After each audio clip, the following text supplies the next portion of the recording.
여러분 안녕하십니까? 이어서 경남 소식입니다. 이달 초 땅꺼짐 현상이 발생한 진주시 상평동 한 도로에서 2주 만에 또다시 땅꺼짐이 일어나 주민들의 불안이 커지고 있습니다. 주변에 땅꺼짐 위험 구간이 2곳 더 확인됐는데 진주시는 이번 주 안에 위험 구간을 먼저 보수하기로 했습니다. 보도에 박기원 기자입니다. 도로 바닥에 시커멓게 구멍이 뚫리더니 차량이 지나가자 구멍은 순식간에 2배 정도로 커집니다. 진주 상평산단 입구 도로에서 땅꺼짐 현상이 발생한 것은 그제 오전 10시쯤.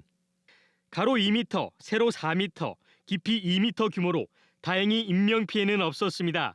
바닥이 보이지 않는 걸 보고 한 20분 만에 내려놨어요. 진주시는 하루 만에 긴급 복구를 마쳤지만 차량 정체로 시민 불편이 이어졌습니다. 땅꺼짐이 발생한 곳에서 불과 30여 미터 떨어진 도로에서는 13일 전에도 더 큰 규모의 땅꺼짐 현상이 있었습니다. 같은 도로, 같은 차로에서 2주도 안 돼 2번의 땅꺼짐 현상이 잇따라 발생한 것입니다. 2곳 모두 도로 아래 묻힌 30년 이상 된 폐수관이 원인으로 추정됩니다. 자꾸 이런 현상이 생기는 것 같으면 다들 이제 차를 가지고 다니는 게는 불안 안 하겠습니까? 여기가 옛날에는 완전히 여기 딱 백사산이었거든요. 폐수 처리 시설로 이어지는 낡은 폐수관에 구멍이 뚫려 물이 샜고 흙이 유실돼 도로가 주저앉은 것으로 진주시는 파악하고 있습니다. 최근 6년간 상평산단에서 확인된 땅꺼짐 현상은 모두 5건. 진주시는 이딴 땅꺼짐 현상이 발생한 뒤쪽 200여 미터 구간을 확인한 결과 2곳에서 추가로 땅꺼짐 가능성이 있는 것으로 확인했습니다. 진주시는 이번 주 중 해당 구간에 대한 긴급 보수를 마칠 계획입니다. 주기적으로 도로 위에 조사도 실시를 해서 그때 문제가 있는 걸 사전에 발견해서 조치할 수 있도록 그렇게 조치를 하려고 하고 있습니다. 진주 상평산단의 16.8km 길이 노후 폐수관로 정비 사업은 3년 뒤 완료될 예정이지만 진주시는 CCTV 조사를 통해 확인된 위험 구간을 먼저 정비하겠다고 밝혔습니다. KBS 뉴스 박기원입니다. 지난 주말에도 국회 앞에선 교권 회복을 촉구하는 전국 교사들의 집회가 이어졌습니다. 경상남도 교육청이 교사들의 정당한 교육 활동을 보호하기 위한 특단의 대책을 내놨습니다. 진정은 기자의 보도입니다. 16년 차 초등교사 정모 씨는 올해 초 처음으로 휴직한 뒤 우울증 치료를 받고 있습니다. 2년 전 학생 10여 명이 연루된 학교 폭력 사건을 수습하며 학부모 폭언과 악성 민원을 잇따라 겪은 뒤 교단에 서는 것이 두려워졌기 때문입니다. 집에서 교육 그렇게 시킵니까?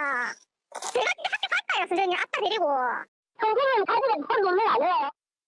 한 달 넘게 홀로 곤욕을 치르다 학교장에게 교권보호위원회를 요청했지만 묵살당했고 담임 탓이라는 말만 돌아왔습니다. 애들은 무슨 잘못이냐, 담임 잘못 만나서라는 그 말이 제가 담임을 16년을 했는데 너무 가슴을 찔러가지고 마음이 아팠거든요. 아직. 경상남도 교육청 설문조사 결과 교원 7천여 명 가운데 82%가 교육활동 침해 경험이 있다고 답했습니다. 이달에는 교육활동 침해로부터 교사와 학생을 보호하기 위해 경상남도 교육청이 종합대책을 발표했습니다. 앞으로 경남의 각 학교는 교장 중심의 민원 대응팀을 운영하고 특이 민원은 교육감 고발제를 통해 도교육청이 직접 대응하기로 했습니다. 무고성 아동학대 신고 등에 대비해 자문기구를 운영하고 상시 법률 지원 체제도 운영합니다. 교육활동을 방해하는 학생이 있는 교실에는 퇴직교원 등 전담 인력을 배치합니다.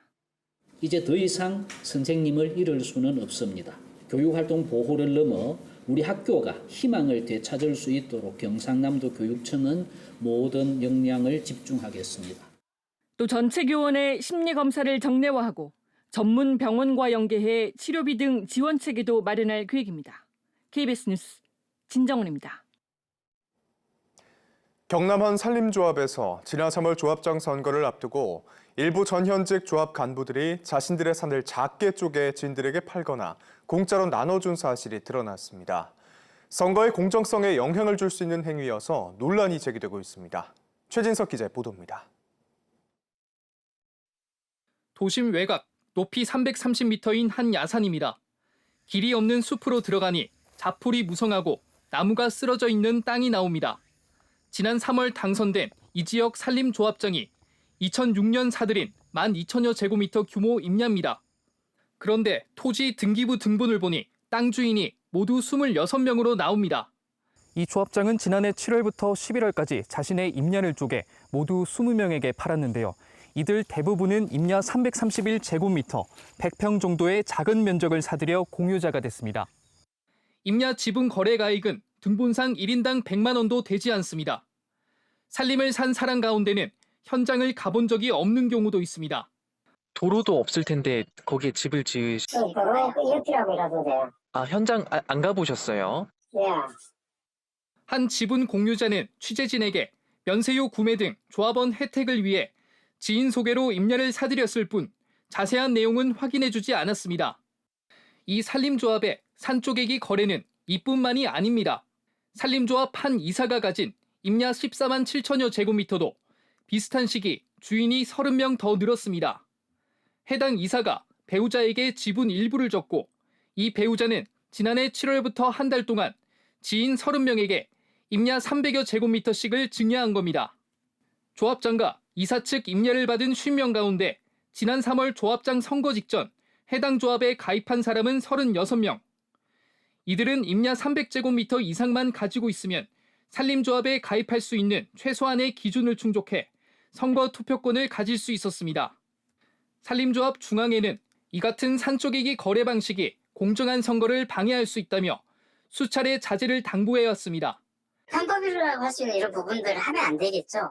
그러니까 저희도 저 못하게끔 최대한 이런 부분들 지도를 해야 되는 거고. 해당 조합장은 최근 경찰 수사에서 자신이 혐의 없음 처분을 받아 법적으로 아무런 문제가 없다며 취재에 응하지 않겠다고 밝혔습니다. KBS 뉴스 최진석입니다. 오늘은 출근길 짙은 안개를 유의하셔야겠습니다. 현재 우리 지역 곳곳으로 가시거리 200m 미만의 짙은 안개가 끼면서 시야가 무척 답답한데요. 특히 내륙을 중심으로 매우 짙게 끼는 곳이 있겠으니 교통안전에 유의해 주셔야겠습니다. 한편 낮부터는 기온이 크게 오르겠습니다. 밀양의 한낮 기온이 31도까지 오르는 등 대부분 지역에서 30도 안팎으로 오늘도 늦더위는 계속되겠는데요. 내일 비가 내리면서 더위는 차차 누그러지겠습니다. 내일 창원의 한낮 기온이 26도까지 낮아지면서 예년보다 낮겠습니다. 자세한 지역별 기온 살펴보겠습니다. 현재 기온 창원이 21도, 함안이 20도를 보이고 있습니다. 한낮에는 창원이 29도, 밀양이 31도로 어제와 비슷하거나 조금 낮겠습니다. 서부 지역도 진주가 18도, 합천이 20도로 출발하는 아침이고요. 한낮에는 진주가 29도, 거창 28도 예상됩니다. 바다의 물결은 먼바다를 중심으로 최고 1.5m로 잔잔하게 일겠습니다. 내일 오전부터 서부 지역을 중심으로 비가 시작돼 점차 확대되겠고 이번 비는 목요일까지 이어지겠습니다. 날씨였습니다. 기획재정부가 올해 국세 수입이 59조 원 부족할 것이라고 발표하면서 경상남도와 경남교육청은 내년 예산에서 1조 원 안팎의 결손이 예상됩니다. 지난 12일 경남도 의회에서 공개된 내년 예산 추계 자료를 보면 올해 국세 수입 59조 원이 부족할 경우 지방교부세 등이 비례 감소해 경상남도가 4,700억 원, 경남교육청이 4,600억 원의 예산이 줄 것으로 확인됐습니다. 여기에 국비 지원 사업 등에서도 예산 집행이 줄 가능성이 커 경남자치단체의 사업에 차질이 우려됩니다. 경남경찰청 광역수사대가 민간사업자에게 1,600억 원을 물어준 로봇랜드 사태와 관련해 재단 측 전현직 직원과 민간사업자 등 9명을 피의자 신분으로 소환해 조사합니다. 경찰은 이달 안으로 관련자들을 불러 조사하고 수사 과정에서 피의자 신분은 늘어날 수 있다고 설명했습니다. 경상남도 감사위원회는 지난 4월 로봇랜드 감사 결과를 발표하며 협약 해지 시 지급금 1,000억 원을 민간사업자에게 보장하는 내용의 협약 변경 책임 등을 물어 관련자 9명을 경찰에 고발했습니다.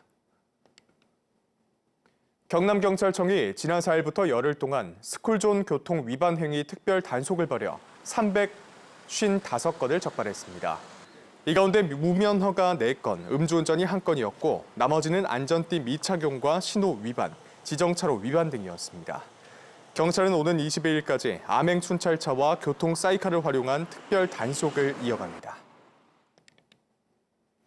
경남도의회 청년정책연구회는 어제 기자회견을 열고 지역 대학생을 대상으로 한 정책 지원관 청년 인턴제 도입을 제안했습니다. 연구회는 경남도 의회와 시군 의회의 정책 지원관 수요는 160명을 넘지만 자원이 육성되지 않아 4분의 1 이상 미채용 상태라고 설명했습니다. 또 경남 22개 대학이 정책 지원관을 키우는 청년 인턴제를 도입해 공공 민간 기업으로 확대할 것을 촉구했습니다. 경남 4년제 대학의 2024학년도 수시 모집 원서 접수 결과 평균 경쟁률이 4.36대 1로 지난해보다 크게 하락했습니다. 학교별로는 경상국립대 5.92대 1, 창원대 5.16대 1, 경남대 3.42대 1, 인제대 3.81대 1, 창신대 2.98대 1 등을 기록했습니다. 또 진주교대 수시 모집 평균 경쟁률은 4.93대 1이었습니다. 뉴스를 마칩니다. 시청해주신 여러분 고맙습니다.